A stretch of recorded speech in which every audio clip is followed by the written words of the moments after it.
नमस्कार, आप देख रहे हैं लाइटोस लाइव। बीती रात क्या स्थिति थी खारसंग पुलिस स्टेशन की, ये हमने आपको दिखाई थी। लोग वहां नाराजगी के साथ जस्टिस की मांग कर रहे थे। जस्टिस किसके लिए?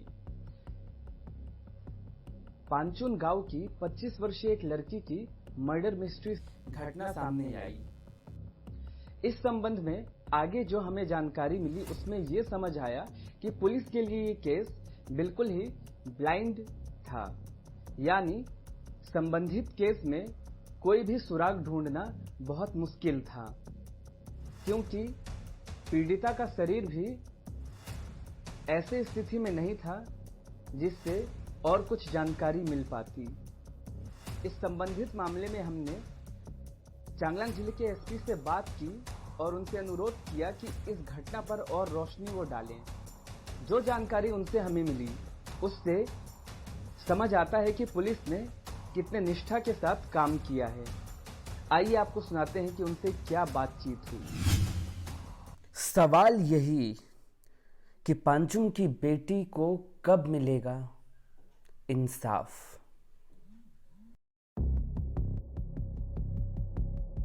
बीते दिन हुए खारसंग के घटना पर अभी हम जुड़ रहे हैं चांगलांग के एसपी से और उनसे जानेंगे उस घटना पर और जानकारी, ताकि पूरी घटना को समझने में आसानी हो। सबसे पहले एसपी सर, आपका स्वागत करते हैं हम लाइटोस लाइव में। थैंक यू सर, चांगलांग जिले के पांचुन विलेज की एक लड़की जिसकी उम्र 25 वर्ष बताई जा रही है, जिसकी हत्या की भी खबर मिली, जिसमें संबंधित मामले में 2 आरोपियों को गिरफ्तार किया गया है। तो इस पे आप क्या कुछ जानकारी हमें दे सकते हैं इस पूरी घटना पर? हाँ, ये महीना का मार्च का 11 तारीख को एक missing report Kharsang police station में कंप्लेन आई। तो उन basis on that missing report Kharsang police ने इन्वेस्टिगेशन चालू किया है और उसका दौरान जितने भी नोटिस स्टेट में पुलिस स्टेशन है, सारा पुलिस स्टेशन को सूचित किया गया था कि ये इस तरह का लड़की यहाँ से मिसिंग हो गया, आपका जुरिडिक्शन में लुक देखे, उसको छानबीन करे। और साथ ही साथ टेक्निकल इंटेलिजेंस हम लोग जनरेट करना शुरू किया है कि जो विक्टिम लेडी की मोबाइल नंबर हमें जानकारी मिली थी उसका रिलेटिव से, तो इनका मोबाइल नंबर को सीडीआर एनालिसिस किया है। तो उसमें बहुत बार हम सीनियर ऑफिसर पीएचक्यू से सीडीआर कलेक्शन के लिए हम 2-3 बार करेस्पॉन्डेंस करना पड़ा है। पहले हम उसका सिम का जो call record details, call record हम लोग मंगाया था। फिर इसमें जो जो आदमी इसका कांटेक्ट लिस्ट में आया है उनसे हम लोग पूछताछ करना शुरू किया है कि लड़की के बारे में क्या जानकारी है, क्या बात हुई थी, कहाँ जा सकती है, इस तरह का। तो इससे बहुत ज़्यादा इनपुट्स हमें नहीं मिली। देन उसका मोबाइल का फिर आईएमईआई सर्च किया है। फिर आईएमईआई सर्च करने का बाद में पता चला है कि इस मोबाइल में दूसरा सिम लगा करके किसी जगह पे असम, डिब्रूगढ़ और तिनसुकिया एरिया में एक्टिव दिखा रहे थे। तो खरसांग पुलिस ने तिनसुकिया और ये डिब्रूगढ़ एरिया में वो मोबाइल हमेशा लोकेशन इधर उधर चेंज होते रहता था और बहुत दिन से उसका पीछे पड़ा हुआ था, ढूंढ रहा था और नहीं मिला। तो लास्ट में 26 ये मार्च का 26 में फिर एक बार दोबारा लोकेशन डिब्रूगढ़ एरिया में दिखाया। तो डिब्रूगढ़ में पुलिस टीम फिर गया है। फिर जहाँ उसका एक जगह है, टिंगकोंग तहसील का पुलिस स्टेशन का अंदर में एक जगह पे वो एक्टिव दिखा रहा था, उस एरिया में फिर छानबीन किया है। तो एक लड़का मिला है उधर से जो विक्टिम का, लेडी जो मिसिंग है, उसका मोबाइल नंबर को वो लेके रखा हुआ था। तो इनसे पूछताछ की तो उन्होंने बताया कि ये मोबाइल किसी से वो खरीदा है। तो उन्होंने एक नाम बताया गया कि एक लड़का है अरुण किसको, उसका नाम से वो इसी सेम बस्ती का है, उससे वो मोबाइल खरीदे थे। तो बेस्ड ऑन दैट डिस्क्लोजर ये जिसका नाम लिया था वो बेसिकली खरसांग एरिया में टी गार्डन में नौकरी करता है। तो फिर इससे पूछताछ करके मोबाइल सीज करके वापस आया है। आकर के खरसांग में ये जिसका नाम लिया है और किसको, उसको ढूंढा तो इसको मिल गया। तो जी इनसे पूछा कि ये मोबाइल कैसे आया, कहाँ से आया। फिर उन्होंने फिर बताया कि दूसरा नाम दिनेश मार्दी का नाम से बताया गया कि वो दोनों काम कर रहे थे, तो उसमें मिल गए बागान से। तो इसमें हम लोग को थोड़ा शक लगा कि उसमें सिम कार्ड नहीं मिला था मोबाइल पे। जी जी तो इसमें हम पुलिस को ये शक लग गया है कि इसमें किडनैपिंग हो सकता है। जी तब 27 तारीख को केस रजिस्टर किया, regular case register, missing report को हम लोग रेगुलर केस, किडनैपिंग का केस बना करके दोनों को अरेस्ट किया है।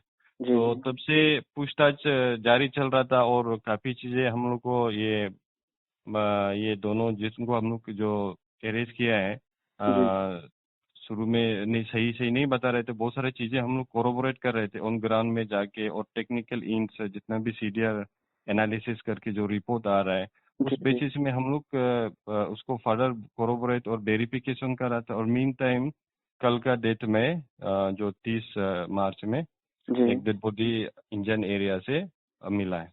तो उसमें हम लोग फिर जाके देखा है, पुलिस पार्टी गया है, तो उसका वेयरिंग एफआरएल्स और कपड़ा से पहचान लिया कि ये जो मिसिंग लड़की है उन्हीं का ही कपड़ा है। मतलब तो सर ये बेस्ड ऑन कंफर्म हो गया कि मतलब जो मानव कंकाल मिला था वो उन्हीं का है, ये अभी तक सस्पेक्टेड है या कंफर्म है, किस दिशा में है अभी ये बात? अभी जो भी उस एरिया से जो भी मिला है कपड़ा, तो सारा तो लेडी जो मिसिंग है उन्हीं का ही है, ये रिलेटिव्स ने पहचान लिया है। जी जी।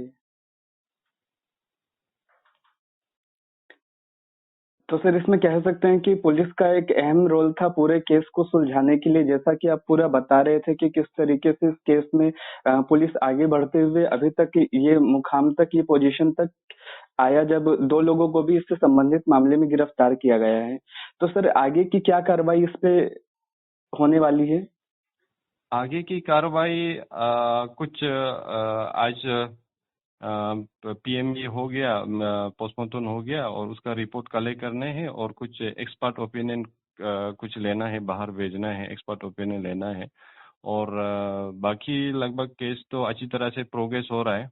और हम लोग का ये कोशिश है कि उसको जल्द से जल्द केस को चार्जशीट करे और उसको फास्ट ट्रैक कोर्ट में लाया जाए और जस्टिस जल्द से जल्द उसको दिलाया जाए। सर एक आखिरी सवाल पूछना चाहूंगा सर, बीते दिन जो खारसंग में काफी लोग आवेश में गुस्से में दिखाई दे रहे थे, तो मूल रूप से उसका क्या कारण था? Kharsang Mayo area plain area है, बेसिकली फ्लोटिंग पॉपुलेशन बहुत ज़्यादा इसमें रहते हैं। एग्रीकल्चर बेस्ड ये बेल्ट है जहाँ पे काफ़ी टी गार्डन है और बाकी एक्टिविटीज़ भी बहुत सारा उसमें होते हैं, और टूरिस्ट भी बहुत आते हैं। जगह जैसे नामदफा नेशनल पार्क है। जी जी तो हम लोग का जो साइड से तो कोशिश हमेशा रहता है कि जगह शांति बना रहे और क्राइम फ्री रहे। जी। और ये और आगे आने वाला दिन में भी हमेशा कोशिश रहेगा कि जगह को हम लोग सेफली बना रखें। आपने जितना भी संबंधित जानकारी दिया सर, हम उसके लिए आपको धन्यवाद देते हैं। और हम जैसा देख पाए उसमें पुलिस ने काफी सहयोग किया और काफी अच्छे तरीके से ये केस को हैंडल कर रही है। Thank you. और मैं और आपका दोहरा से एक अपील करना चाहता हूँ जी कि यहाँ पे जितना भी यहाँ का पब्लिक है, यूथ है, वुमेन ग्रुप्स है, मैं बार बार सभी को मैं अपील कर रहा हूँ कि लॉ एंड ऑर्डर को हमेशा हम बनाए रखना है, और हम एक दूसरे को साथ देना है, और एडमिनिस्ट्रेशन पुलिस का साथ सपोर्ट करना है, और इन्वेस्टिगेशन में हाथ बांटना है ताकि जल्द से जल्द उसको हम फिनिश इन्वेस्टिगेशन ख़त्म कर सके। और जितनी भी इसका रिलेटेड में जानकारी और कहीं से भी मिल जाता है और सामने आए और पुलिस को हेल्प करे और इन्वेस्टिगेशन में और अच्छी तरह से सबूत इकट्ठा कर सके। बिल्कुल बिल्कुल। सर दोबारा आपका धन्यवाद ये सारी अहम जानकारी देने के लिए। Thank you. मिली सभी जानकारी से आप कितना संतुष्ट हैं? अपनी राय हमें कमेंट सेक्शन में जरूर बताएं। बिल्कुल, ये घटना बहुत ही दुखद थी। जो परिवार ने अपना सदस्य खोया है उनकी पीड़ा हम शायद ही समझ सकते हैं। हमारे भी पूरे लाइटर्स लाइव की टीम की तरफ से पीड़ित परिवार को ईश्वर शक्ति दे ये प्रार्थना करते हैं, और पीड़िता को न्याय जल्दी मिले ये भी उम्मीद करते हैं। अभी के लिए इतना ही। देखते रहिए लाइट हाउस लाइव। धन्यवाद। जय हिंद।